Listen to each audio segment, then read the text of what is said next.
left, right. This topic truly fascinates me, the yummy phase. At a certain point in time, we go from not liking broccoli, not drinking black coffee, not liking beer as 7-year-olds or 12-year-olds or 16-year-olds. And there's a transition that we all make, and we progress out of the yummy stage. I don't know. It's difficult to explain. We get there in this episode. Let me know what you think. And in the comments, I want to know, what is the one food that you will not eat? It's absolutely disgusting to you and you hate it. Comment your least favorite food. This is SipTalk.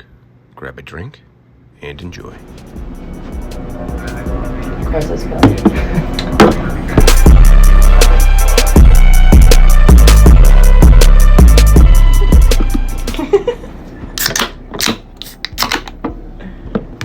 Cheers. Cheers. Cheers.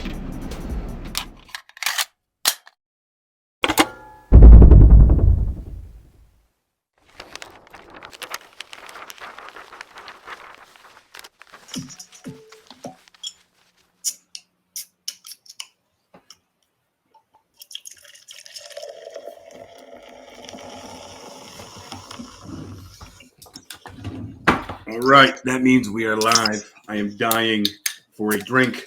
Welcome to Sip Talk episode 216. Today we are talking about the yummy phase, gatekeeping, fascism, Generation Z voting in 2024, and abortion, the most exciting topic of all. Welcome to the slapdash episodes, because we're kind of putting this together mostly in a slapdash manner, rolling with the ideas that are off the top of our head as we go. It's kind of last minute start here, a little bit of a late start. So if you guys are watching us live on TikTok, Instagram, YouTube, Facebook, wherever else, apologize for our late start. James, how are things hanging in sunny South Carolina? It's a dark and stormy night down here. I want to open this this cast off with a question that both you and chat need to answer for me, because I can't figure it out. Chat. You're telling me to pull up our new friend Chat GPT? No, I don't want. Oh, you mean just the general people that are listening to us, all viewer. Yes. Wonderful. Chat is singular or plural. In this case, it is singular. But all right, so back in the dating world, and so last week matched with someone on the Bumble. We messaged back and forth. Congratulations. Huh? Congratulations. Oh, that's premature. I had sensed that, but I wanted to give you something. No. So, anyways, we go back and forth about some things, and eventually we settle on a time and a date to meet up. And it was supposed to be. I just on that note. So you match with somebody, you talk a little bit, settle on time of day. I just needed to know the time scale. Started talking on Thursday. The date was set up for Sunday night, right? Oh, a Sunday night date. Weird, but go ahead. And so about 2 or 3 hours before the date. Hold on. What was the date? Like beers at a brewery in North Charleston. Okay. All right. Very just super standard. I don't want to Easy. do anything too crazy. Let's go with something that is just super normal. Having a beer or two in a public place. Okay, a couple hours in advance. So I should preface this with, my phone cannot run these apps. You have to do it from a desktop computer. Yes, I have to run it from my browser. Awesome. And so in today's world, I recognize that very often women don't want to give out their phone number until they've met in person. Which is weird, but... No, I can understand it. Are you going to sign them up for text message spam? I don't know. It's a self-protection thing. I don't really see it as a problem. Okay. So, but since my phone can't run this app, once I leave my house for this date, I will have no way of contacting her. Oh, no. Right? Okay. Sorry, go ahead. So maybe 2 hours before we're supposed to meet up, I send her a message on the app saying, "Hey, looking forward to our date. I'm running this app through my browser, and it's not on my phone. So if something comes up, like please shoot me a text to let me know. Like if she's running late or she can't make it, or I follow you. like shoot me a text. Here's my number. I didn't ask for hers. I just said shoot me a text to let me know what's up because I won't be able to read any messages once I leave my house. Okay, let's get moving here. Yeah. So she says, well, why can't your phone run the app? I'm like, because my phone's old and crappy and it can barely run anything.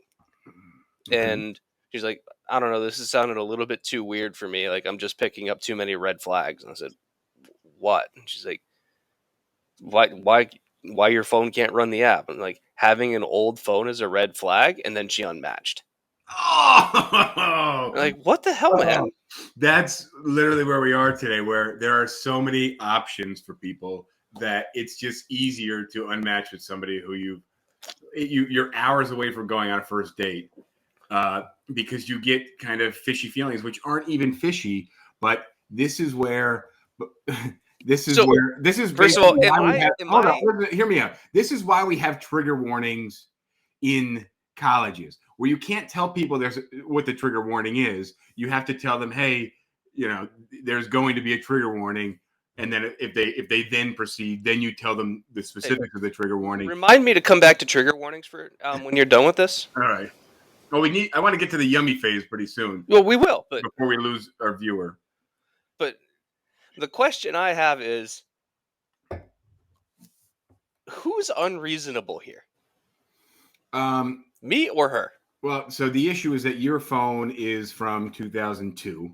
Maybe a little more recent, but your phone is very old, which you do intentionally because if anything, it's probably good for mental clarity. I actually, years ago, I went back and bought a phone that was 10 years old so that I wouldn't be using like all the apps on it and stuff. I would just have a phone that I could text and make phone calls. So this is my phone.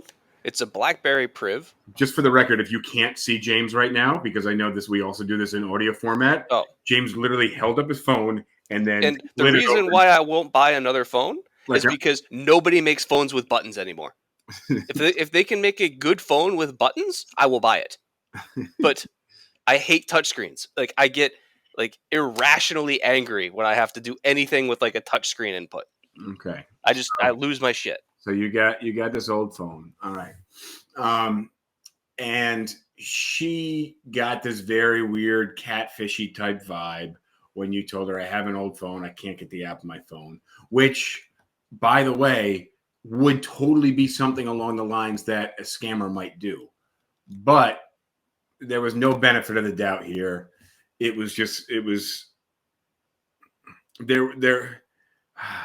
This is, again, the issue with having too many perceived options, which, let me just ask a question. How old was she? I don't remember, but maybe like a year or two younger than me, or roughly the same age. Okay. Okay. All right. Fair enough.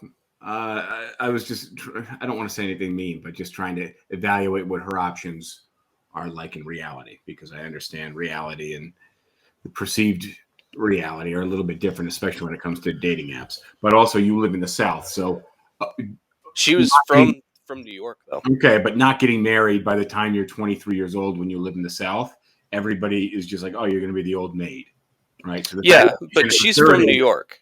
Fair, okay, yeah, but I'm just letting you know what my train of thought, and I was trying to come up with a nice way to say it that wouldn't be offensive to somebody who might be in their late 20s or 30s who's single. But you get it because you were in the South. Sorry that date didn't happen, man. I'm really sorry. But if you think about it, like if that's the reason she's given for not going on the date, there probably would have been problems down the line. But well, that's kind of what I'm thinking. But you also have to understand the mentality of like, well, this guy is, I don't know, like I don't get it. But I'm sure there was like literally something there. I deal with new interactions with people hundreds of times a week, because what happens is we get leads for real estate listings, and literally I'm like so micro fine-tuned with how people react to what you say and how easily they can be turned off, that, and not just me, because there's 100+ agents on the team. Not that I deal with all of them on a daily basis, but they come in and we have one-on-one meetings, and I look at their correspondence between them and their leads and them and their clients. And I've noticed over the last 5 or 6 years a major sharp increase with people just not replying or hearing something that's not pitch perfect, and then they just don't reply. Like you say something that's not 100% fine tuned, and they cut and run. And it's really weird. We had somebody that had a 3:30 appointment today, and they messaged at like 2:45 saying they were running about 10 minutes late, and then just never showed up or responded to a single text. Not that that's exactly in line with what we're saying, but it's just kind of the mentality of the current, I don't know what you call it, the current generation, maybe. I don't know how old this guy was, but I notice it a lot more in the 20s and early 30s, because most people after a certain age are ingrained in their own ways and will at least have the respect and courtesy to say, hey, actually, I couldn't make it. But that never happened today. Commitments are just less valuable today. I think that that's exactly the case. People don't value commitment. I've talked before how you don't hear about character anymore, or integrity and morals and values. Nobody's talking about that anymore. Well, I think people are, but they usually, whenever they bring it up, it's usually in bad faith. Yeah, fair enough. Yeah, because they're just attacking other people's character. Right. And defining somebody by one action or an action that happened 13 years ago, when that's not exactly how integrity and character work. Somebody can be of great character, but have done something wrong 35 years ago, and depending on how they dealt with it, but we don't know how they dealt with it. What you're bringing up right now, when we get to the Tennessee discussion, I want to circle back to this. Okay, so let's progress through our topics here. I want to share a video. Oh, the trigger warning. I look, you brought this up, and I want to address it. Go ahead. So I feel like they get a lot of shit, but let me tell you something. It took me a while to understand this, and maybe this comes off as selfish, but you know how afraid of spiders I am, right?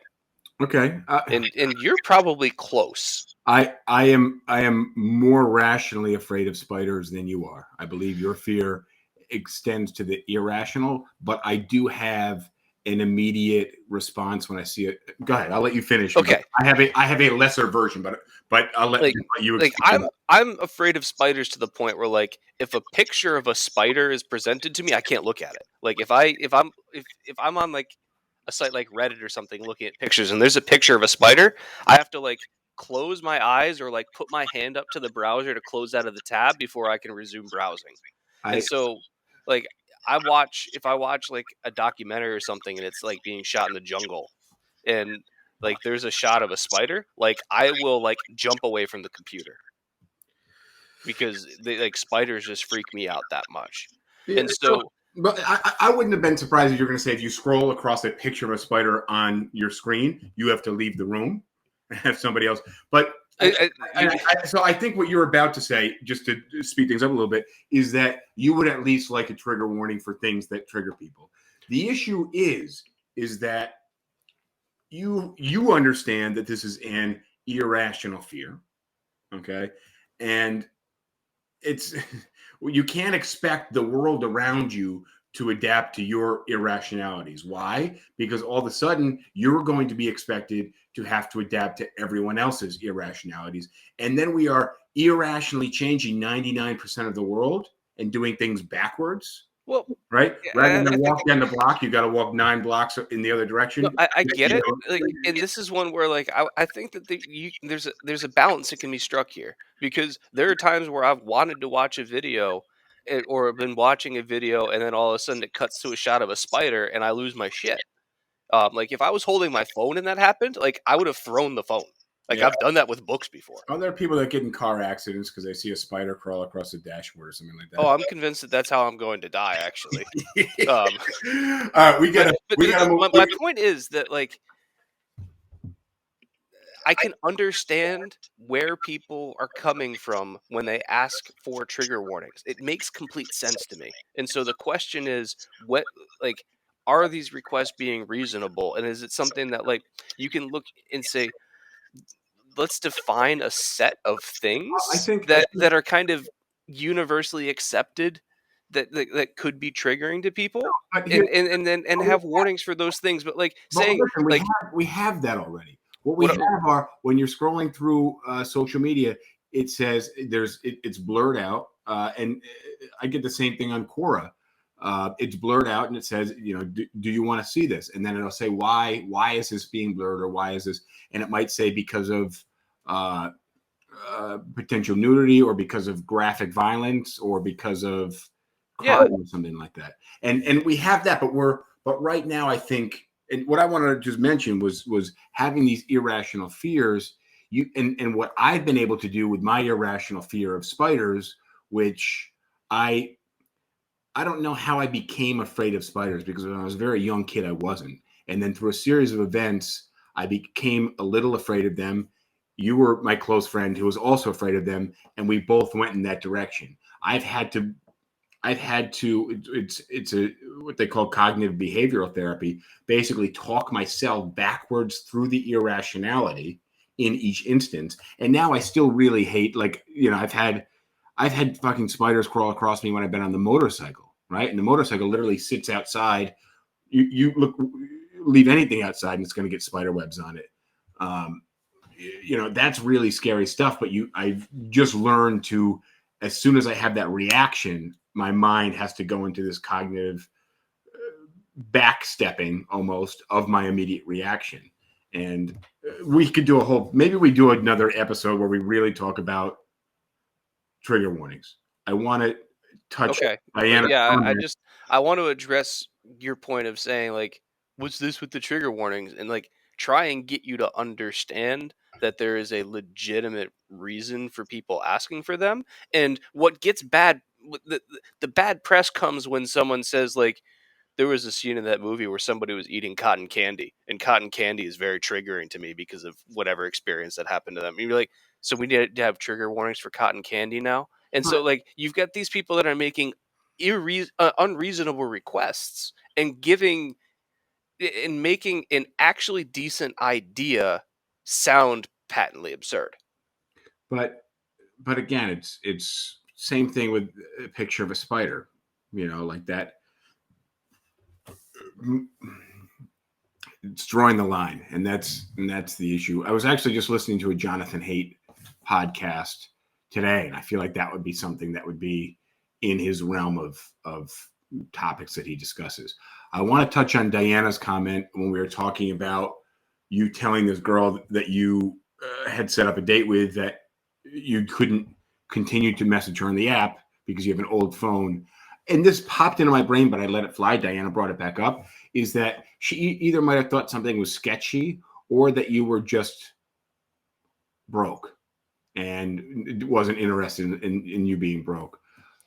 Which is, when I talked this morning, I gave a meeting about being a communication expert and being able to deliver statements to people in a way that they can comprehend and understand what their perspective is when you're giving them that information, or what their perspective may be, so you understand how they're going to receive it.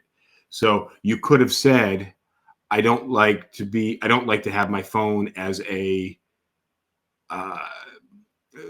something that is as a distraction. So I intentionally have an old phone so that I'm not on social media, not drawn to going to my phone every 2 seconds when I get bored. And I have a desktop computer at home. I spend a lot of time on the computer because I'm working. So I just recognize that I need as little screen time as possible. And this is something that I just enjoy, having the old phone.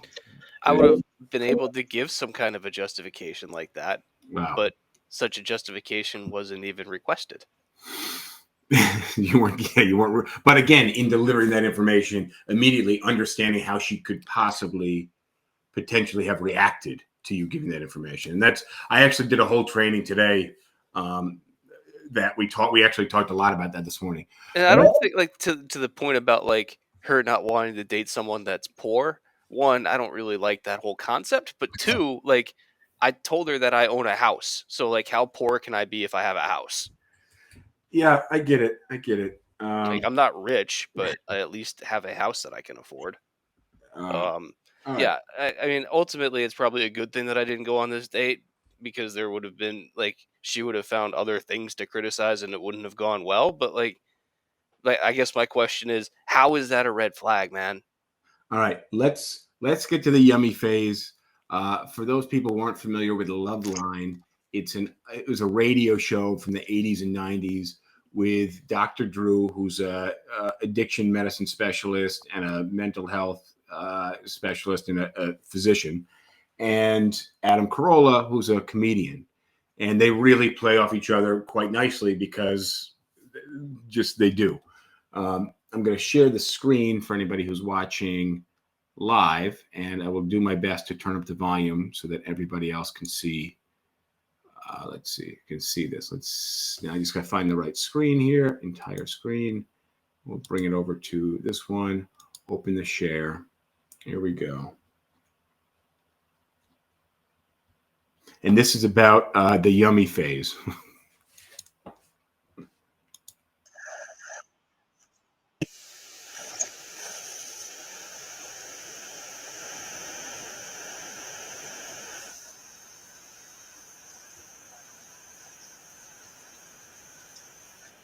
Nothing's happening. No audio, no nothing.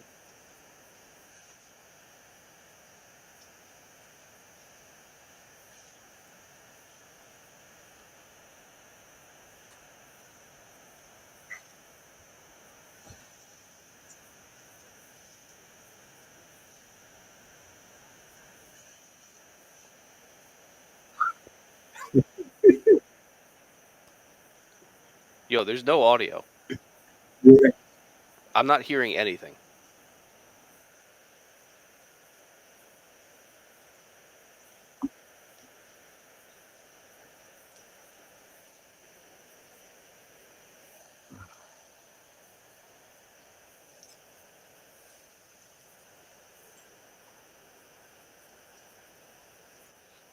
This is top quality content, Justin.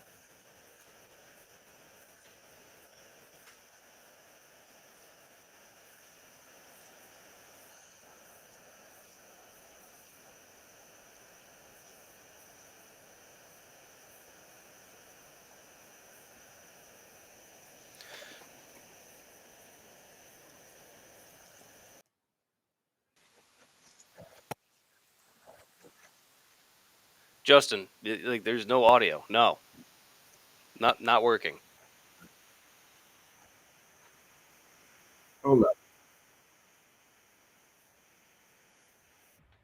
All right, so there is audio on the live, but No, there's not audio anywhere. there's no audio on the live. No, nothing. I'm just sitting here like an idiot. Yep. I love live podcasting. This is fucking brilliant. Yeah, we've been trying to tell you for like the last 2 minutes. No, I saw it. I thought there was some. So yeah, there was static. Yeah, well, unfortunately, damn. Let's see. Let me pull it up over here. We'll fast forward a little bit and do our best to break into it.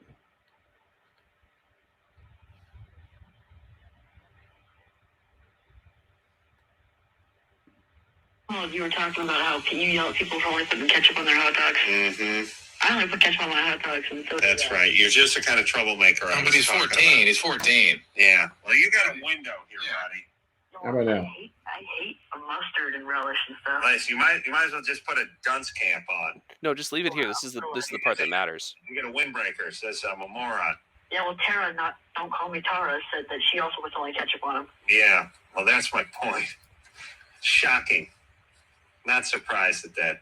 Tara, don't call me Tara. Shocking. Yeah. How can you like relish? I mean, it tastes like crap. Here's what a hot dog should have on it. Hot dog should have mustard, nice brown mustard. Nice. And then a little bit of relish. And I like onions, so that Drew's intestines cannot tolerate onions. So I give him a pass on that. But just ketchup, that's what kids eat. Do I have to explain the yummy phase? What's the yummy phase? All right, let me explain something. We're all born into the yummy phase. I've not given this speech in a while, but it's been weighing on my mind. That's what kids love: ketchup. They love hot dogs. They love hamburgers. They love French fries. They love grape soda. They love chocolate. They love fatty the stuff, chocolate and milk and stuff. Every kid, every human being is born into the yummy phase. Yeah, the higher, the more dense the calorie, the dense the fat. The novelty dense the food. Carbohydrate, yeah. All that stuff, Cotton those candy. pixie sticks and cotton candy and those snow cones with the We're just rainbow talking about coloring. cotton It's the non-food food. That's what you're born into.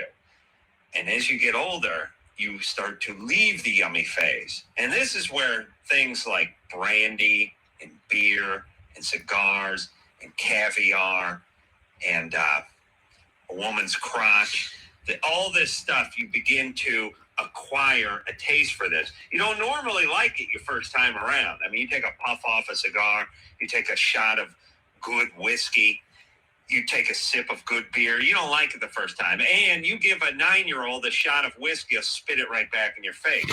But you grow out of it. Now then, a certain percentage of society never leaves the yummy phase.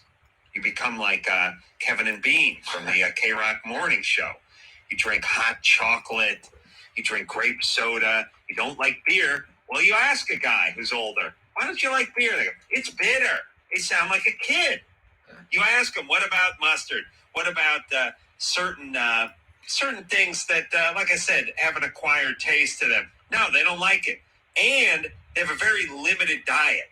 And if you hang out with these guys, you go out to breakfast with them, they eat pancakes and French toast, everything covered with syrup.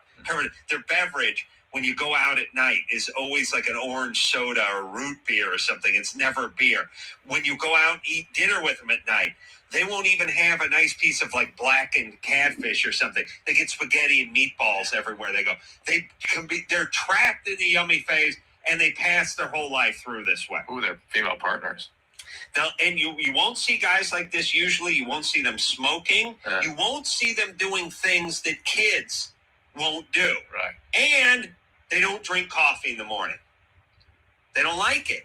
It's like here's how you know. What would a kid do? Does a 7-year-old like a cigarette? Does a 7-year-old drink a cup of black coffee? All right. That's enough of that. I know you hate me for this one because you don't agree with this entirely, but I have to say that I vastly agree with this. It makes me think of a guy that goes to a bar, 25, 30, 40, 50 years old, and orders a whiskey sour. What's wrong with that? Because it's most of the people that are ordering this are the people that can't handle the taste of whiskey. They don't like the taste of whiskey. And I think that somebody from an adult perspective looks at somebody who only orders chicken tenders when they go to a restaurant. You and I both know somebody that if we went to a very high-end expensive restaurant, they'd look at the menu and say, do you guys have chicken tenders and French fries? And the waiter at the restaurant would look at the person and say, no, this isn't McDonald's. So I think everybody knows somebody like this. And I think everybody has a friend that has an extremely limited palate that won't eat anything that won't eat any foods that like a 7-year-old wouldn't eat, right? Yes, and that's the specifics is having a limited palate and not having expanded your palate. There's a couple problems with his logic here. It's the 4-year-old that won't try broccoli because he doesn't like it, and then never, ever tries broccoli. There's a couple fallacies that he's creating. One is a red herring. The other is a slippery slope. Basically, he's saying if you don't have an expanded palate, then you're not an adult.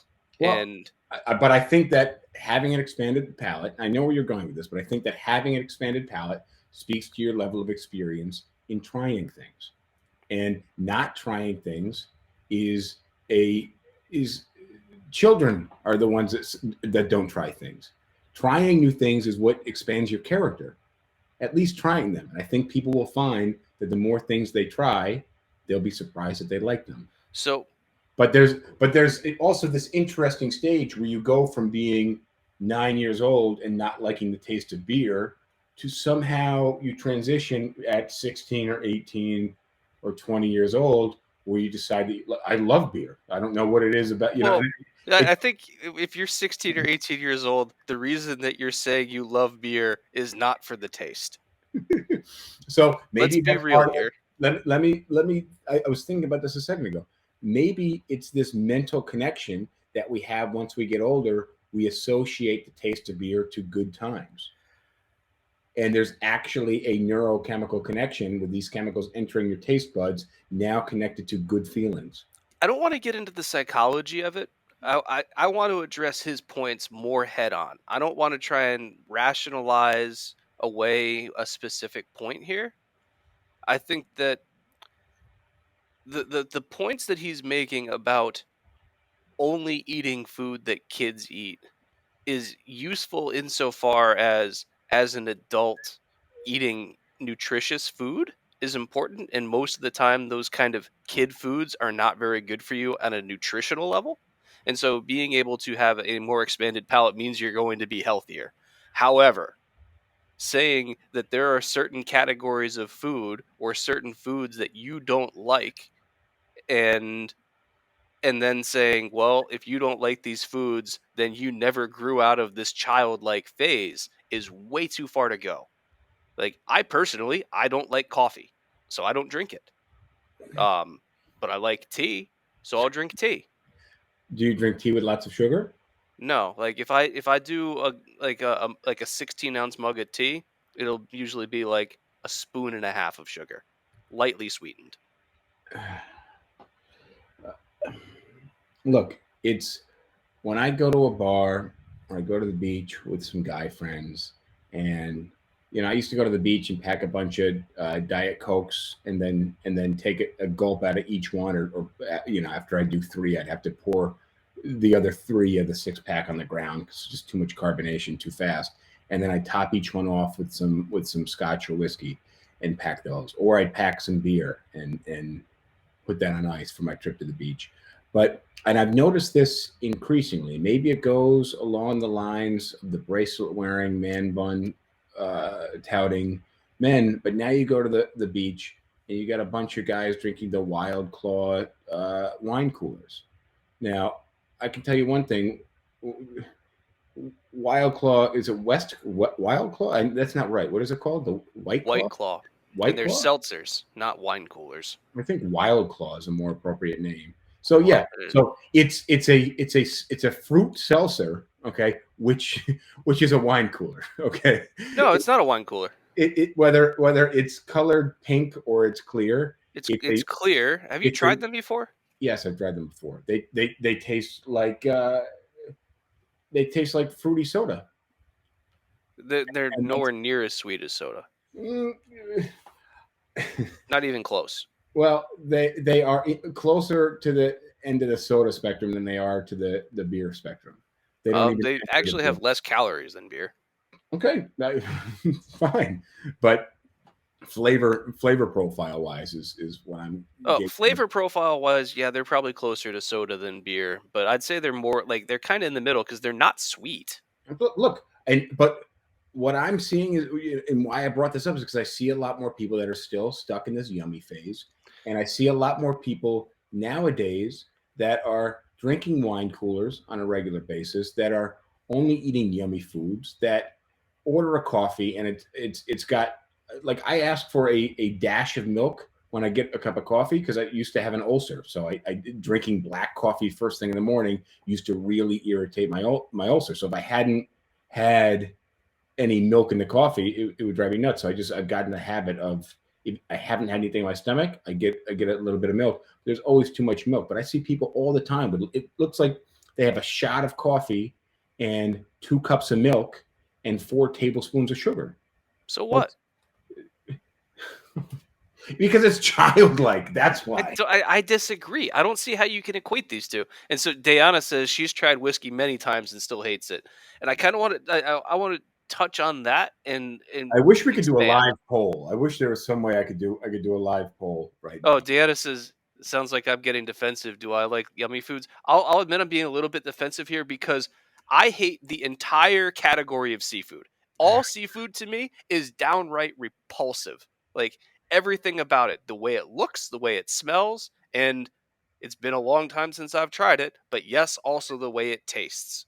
And so that means no sushi, no, no no cooked salmon, no, no crab legs, no, no shrimp, no, no lobster, no. none of these things. Have you tried crab legs?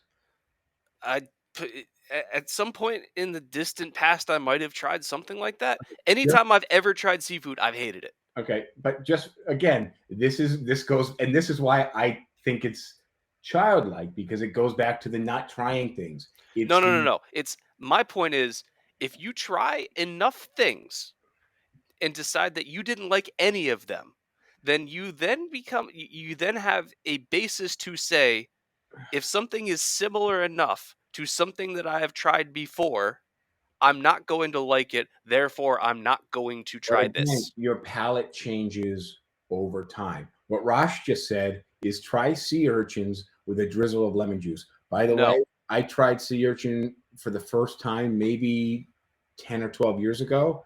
It was literally the grossest thing I could ever think of. I tried it. It's phenomenal. Do you know what I tried for the first time in my life that I actually said I would never even try? It just came on a. So I went out to eat on last Friday night. Went to this nice restaurant, and it was a seafood restaurant. What did you try? So I didn't know what to get in terms of the seafood, but What did you they try? had all this seafood that was on ice, and I was seeing these towers go by with the crab legs sticking out of the towers, and the shrimp and shells and oysters. So I ordered a seafood platter that came on a tower, and there was shrimp, there was half crab, there was maybe lobster claws on it, there was maybe a dozen oysters, there were Okay, clams, get to the point. What did you try? and there were snails. There's escargot, and I said, you know what? But the thing is, there wasn't like one or two or six of them. There was like 20 of them. So I wasn't going to. I would have felt really bad spending, I don't know, $120 on a seafood platter and only eating like 4 of the 6 items. Okay, and because there was so much escargot on it, which is French delicacy, I would have felt uncultured if I didn't put a dent in them. Now, if I tried them and didn't like them, I wasn't going to sit there and force feed myself something I didn't like. But I would have felt bad sending back this delicacy in a country where it is very much a delicacy, and I just shelled over $120 for it. So I said, you know what? When in Rome, when in Paris, you just try. So it came with this tiny little fork thing. I opened it up, stuck it in a little shell, pulled it out, and I said, well, here goes nothing. Dude, it was phenomenal. I don't know how they prepared it. I don't know if it was cooked or it was raw. I certainly won't be catching snails off my front walkway anytime soon and throwing them in a pot and cooking them up. But it was phenomenal. I ended up eating 2/3 of them. I put a huge dent in them, and they were freaking phenomenal. I was very happy that I tried them. However, I've told myself my entire life that I would not try escargot. So the difference here is you don't have the opposition to seafood that I do. Anytime that I've tried seafood, the last time I was convinced to try anything seafood was probably like 10 or 11 years ago. We were at Max's place, and he somehow convinced me. Max, by the way, just to preface, is our Jewish Russian friend, or is a not out. We don't have one Jewish Russian friend only, but he is a friend of ours who is Jewish and Russian. Jewish and Russian. So culturally, what we used to do, we didn't each do this. Let me just get to the point. On Sundays, we used to cook a big meal and invite friends over and things like that. So It usually be like 4 or 5 of us, and one Yeah. person would cook for everybody else, and it rotated. Yeah. And So anyways, we're at his place. Wanted to cook us something that was Jewish and Russian. Go ahead. And he had some caviar, and he's like, "You should try this." And I said, "I hate seafood." It wasn't just caviar. It was different types of caviar and different types of dried salted fish. Right. So I didn't try the salted loaf of bread. fish, but like he's like, "You should try this." And for whatever reason, I said, "Okay, I will try it." It made it about a quarter of the way onto my tongue before, like, my urge was to spit it out all over the kitchen. Out of politeness, I ran to the bathroom and spit it out in the toilet.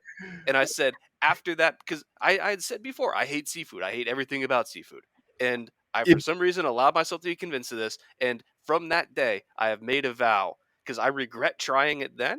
And I said, not only will I regret trying the seafood, I will make anybody who has me try it, they will also regret it somehow. So I just want to ask for anybody who's watching us live or for our viewer to let us know what the one food that you absolutely hate is. So Deanna asked me, what food do I think do I like that I think kids won't? And my answer is anything spicy. Yeah, and again, that's Like the thing. You give a 3-year-old anything with the slightest spice, and they have a full-blown meltdown. like But I love insanely spicy food. Like when I go to Thai restaurants, I'd say I want the chef to actively try and hurt me.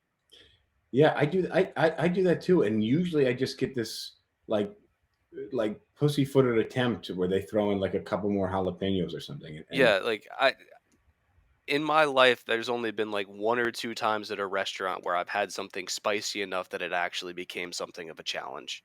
Okay, But let's see. like, so Oh, pad thai without fish sauce, I like that. There, that's without not fish kid food. sauce. Yeah, like because, Okay, but yeah, dude, seriously, like I just think like because he talks about like kids won't eat sushi because it's fish and it's gross or whatever. And like, look, having tastes that don't line up fully with whatever your definition of adulthood is, like that doesn't make you any more or less of an adult. And also to the point of having to try something, I think that it is entirely possible to be able to determine whether or not you are going to like something a priori.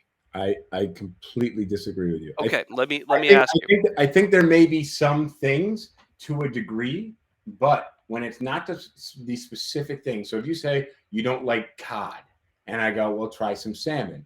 Those are two totally different fishes. If you say I don't like cod or salmon or halibut, and I say try some crab legs, those are two totally different things. If I say you don't like cod, halibut, trout, crab legs, and I say try an oyster, those are two these are totally different things. This is like chicken to steak. You know, this is like from chicken tender to steak. Yeah, they're both meats, but don't tell me you don't like meat if you've only had chicken and you haven't had a hamburger, right? Don't tell me you tried chicken, so you definitely won't like hamburger. Right, but because the spectrum of swimming and wet animals is almost as wide as the spectrum of land animals. okay, so I'm going to make an extreme example here, but I think it will make my point. Just for the record, I'll hear your example. I'll let you end with your example. We need to move on because we definitely do not agree on this one. But well, that's why we need to keep on going. This is like, anyways, here's my extreme example. On your point, but here's my extreme example. I'm going to ask you a question. Have you ever tasted dog poop? No. Okay. If someone were to go to a yard and scrape some onto a plate and then present it to you and say, it's actually really good, you should try it, are you going to try the dog poop? I think I would eat guanto. Is it called guanto? Bat poop? That's very much a delicacy in many countries. Okay. Because it's such a delicacy, I would try it. I would not try dog. So answer my question. Have you ever tasted dog poop? No. Okay. If someone were to scrape some onto a plate and say it's very well prepared and it's a delicacy and you're going to really like it, you should don't think about what it is, just try it. Are you trying it? No, I would not. Okay. I could also probably smell it, and I've had experience all right. with shit in general. Yeah. Okay, good. I'm glad that you said it. You could smell it. From pile of shit to pile of shit. There is not that much of a difference when it comes from going from one type of fish to the next type of fish. No. You're actually following my analogy perfectly. Okay. Because You've never tried dog poop. People are telling you that it's tasty. You're still not eating it. So you're making a decision based on no experience with this thing. That I think you're saying I won't try that. That's entirely rational to me. I support your decision not to eat the dog poop. So just replace dog poop with seafood. And the difference is I've actually tried seafood before and I've hated it every time. So when somebody proposes to me a new type of seafood, I say no. And if they say, well, you haven't tried it, I say, I've tried enough things that are similar to it that I am categorically dismissing this. The only time that I've had seafood that I didn't immediately want to spit back out was I remember when your mom visited Charleston, we went to a place and she had like a tuna steak and she cut me like a small piece and I tried that. And like, I didn't immediately spit it out, but it did nothing for me. Yeah, tuna steak would not be the way to go when it comes to fish. And it was like, if I'm spending $30 or $40 for a plate of something, I'll get a good steak. All right. On that note, also, I ordered a $90 steak, and it was way more than I could. It was the last night we were there. It was way more than I could eat. Wait, and it was a steak for two. Rosh is saying that you've tried balut. Hang on, let me just hit you on the steak. So I spent all this money on the steak. It was more steak than I could eat. It was the last night that we were there, so I took it home with me. And then the next day, there was just no opportunity to eat it for breakfast. And I barely put a dent in the steak. I felt really bad. I felt like I let down the cow. So balut. So for those of you who don't know balut is a Filipino delicacy. I think it's a duck egg. It is a duck egg. And it is a fertilized duck egg. And there is basically the fetus of the duck. It's a fertilized duck egg that's been allowed to develop for like a week and a half. Yeah, so there is a substantial amount of duck that's in there, and then it's cooked. And then what you do is you crack the top of the egg open, and there's a little bit of broth or so in there, which literally tastes like delicious chicken soup. And then you peel the rest of the egg, and you eat the body of the duck. And I was presented with this for the first time at an office Halloween party. And of course, it was my company, and there was, I don't know, maybe a half dozen of these balut eggs. And, me being the head of the company, needed to lead by example with at least trying it. And I was actually really surprised with how it tasted good. It was very weird consistency, but, it was, if there's a giant populace of people trying and eating this food, and it is a delicacy, it's at least worth a try. That's how I look. Now, I wouldn't go to the store and cook this at home. I can tell you right now, like, not touching balut, and I just think if you have a suitable justification for something, then refusing to engage with it is completely rational. So here's the issue, is that I think having an expanded palate and trying different types of foods is a trait of adulthood. Okay. Now, what you've said is that that's gatekeeping. That's creating a barrier to being an adult that not everybody agrees with, and that you could be a 40-year-old person who only eats chicken tenders and French fries and be just as much an adult as somebody who eats medium rare steaks and steak tartare. And I disagree with you. I think there is a bit of gatekeeping, and that those at the gate and those on the inside of the playground, inside of the adult playground, which by the way is fucking awesome. It's filled with whiskey and medium rare steaks and caviar and lots of seafood and ceviche, black coffee, like beer. I think that's what's in the adult playground, and that there is a real gate. Now you disagree with me, and you have a lot to say about gatekeeping in general. I understand. Well, I don't have a lot to say. I just think that, like, the way he presents his yummy phase argument, is gatekeeping adulthood behind his definition of what your tastes should be. And my whole point is, like, if you've got someone, and as I said, we all have a friend like this who only eats chicken tenders, and they all they drink is Coca-Cola, and they only eat chicken tenders, and like they then yeah, that is an indication of maturity, but I think that it's a sliding scale here in saying you have to be able to accept all different types of food I don't or say you're not an adult. I'm just saying try, and I just realized that we have a current viewer who I think she told me one time was when we ate some chicken wings was the first time she'd eaten meat off of the bone. I could be wrong in this, but it was something along those lines. Uh, and I said, "Are you a vegetarian?" And she said, "No." And then I said, "How have you not had chicken wings before?" I was completely perplexed. Uh, oh, she grew up vegan. Okay, my bad. Yeah, well, I yeah, don't. and shrimp are gross. Like, Would you look say at shrimp are shrimp. gross? It's bug meat, man. It is bug meat, and I would totally eat bug meat. By the way, No, I was in Mexico a couple years ago, and now fried crickets. when we were a kid, we went to when we were kids when we were a kid when we were kids we went to Cancun, and probably in the airport or something there were these lollipops with a cricket on the inside of the lollipop, and I don't know if my sister got one or you got one, It wouldn't have somebody been got me. one, and I just remember being so completely repulsed. I wouldn't even try it. I wouldn't even lick the outside of the candy, hard candy pop that you weren't even getting close to the cricket. Now, being in my late 30s, going down to Tulum, staying in a very expensive treehouse, which was different. Never would have saw myself staying in an expensive treehouse as a destination, but it was actually really cool.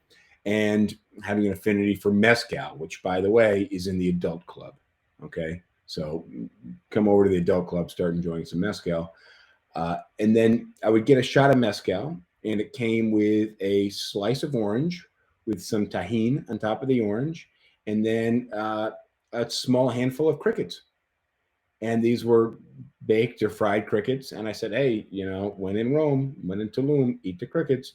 And I did. Dude, these things were freaking phenomenal. First thing I did when I got back was go online and order some crickets. Yeah, I'll stick with the mezcal. Yeah. Um, All right. yeah. Oh, and to Rash's question, he said like, if you're on a date with the chicken, she orders lobster. Is that a deal breaker? And my answer is kind of. Well, if you have to pay for it, I think. Well, not. I don't even care about like. I would probably say like, would you mind ordering something else because the smell of lobster is just it sets me off. Just for the record, the smell of lobster is butter. Okay, No. the smell of lobster is butter.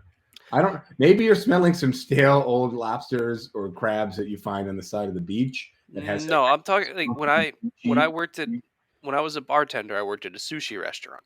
And along with the sushi, we had like other Asian food, and like probably the second most popular dishes besides the sushi would have been like various hibachi dishes, right? Okay, And so let me just lead with: if you're ordering lobster at a sushi restaurant, you fucked up, my friend.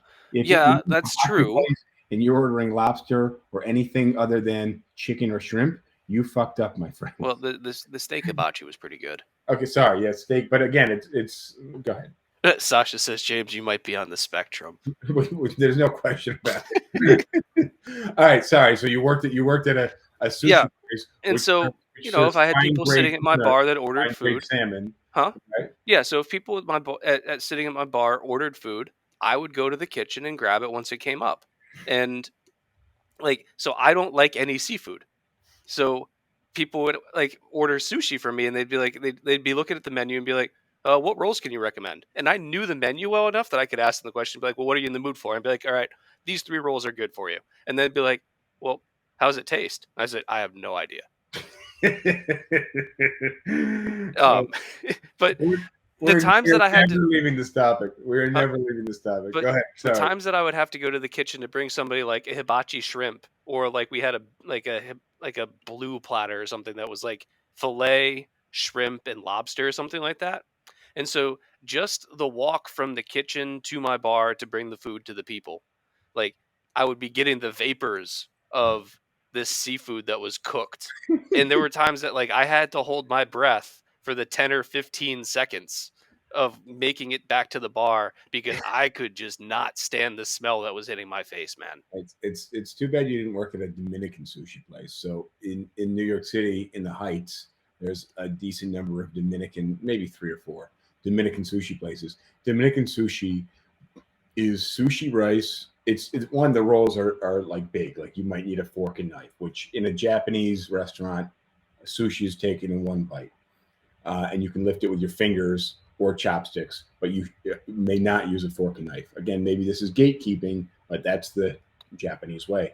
Now, in a Dominican sushi place, it might be steak wrapped in rice, topped with avocado, covered with a mayonnaise ketchup sauce, which is actually really good.